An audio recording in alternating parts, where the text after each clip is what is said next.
Namaste. Myself Triveni Khurana, Assistant Professor at the Department of Physiotherapy and Diagnostics, Jyoti Vidyapith, Women's University, Jaipur, Rajasthan. Today we are going to discuss general physiotherapy protocol for the frozen shoulder. Frozen shoulder, let's say the patient range limited to the 120 degree and the internal rotation also restricted. So what are the simple protocol we used in this case? Frozen shoulder, and the patient comes from the limited abduction at the range of 120 degree with restricted internal rotation. This is the chief complaint of the patient, and the physiotherapy protocol we generally used is shoulder wheel first, shoulder pulley,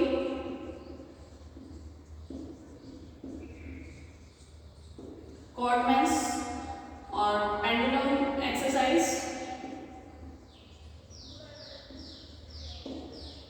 with weight curve or any type of weight you can add. Other than these, we do the manual techniques such as distraction,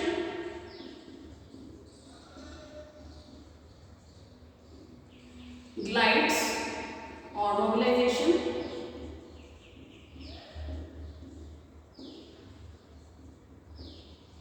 generally we used the grade 1 glide for the relaxation purpose, grade 2 glide for the pain management, and grade 3 glide to improve the further range.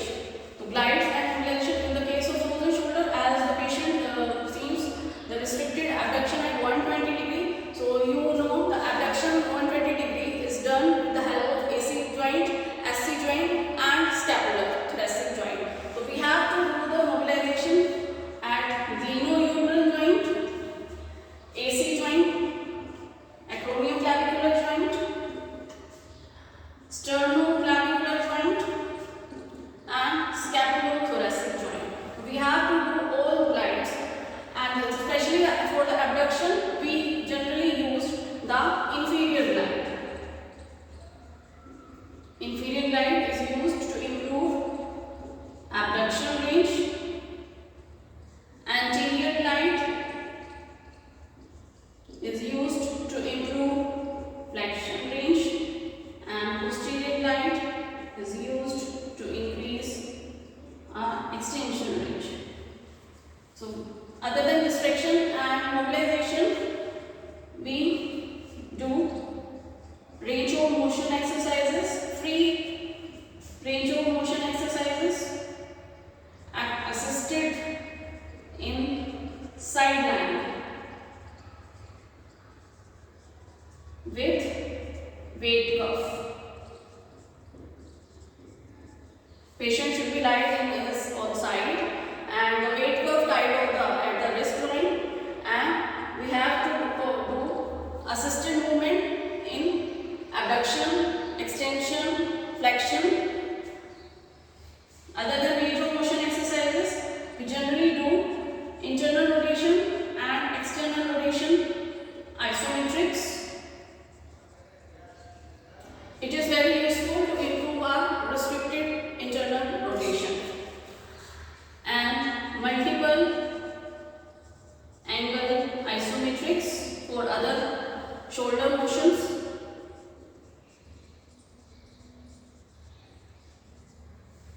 So these are the very generally traditional protocol. Other than these traditional protocol, we generally do advanced techniques also, such as latissimus dorsi release, pectoralis pull, rib springing,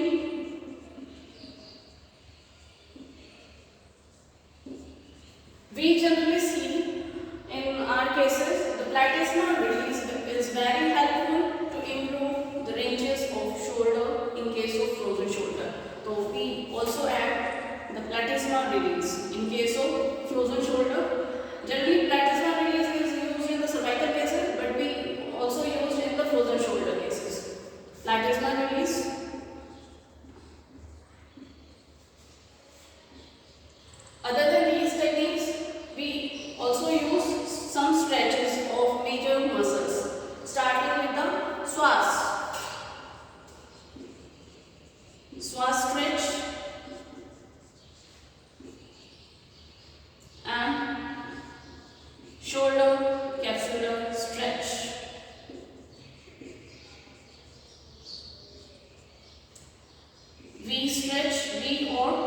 W stretch. These are the common stretches used in the case of frozen shoulder in our OPD.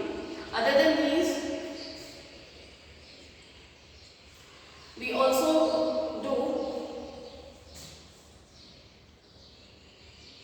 chin tucking.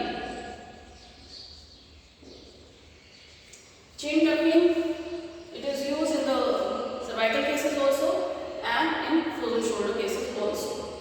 And as a home protocol, we generally teach the patient home protocol, the exercises for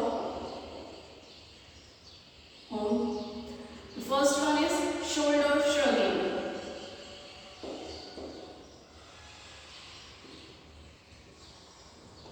And the second one is thoracic expansion exercise.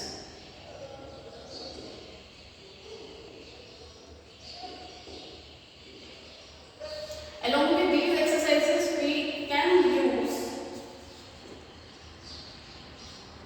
eye lifting if the pain is radiating, or if the pain persists only on a localized, then in that case we can use ultrasound if the pain is localized. If the pain is radiating, as in the case of cervical along with frozen shoulder, then we only use the IF in radiating pain. Other than these, we can use TENS for generalized shoulder pain.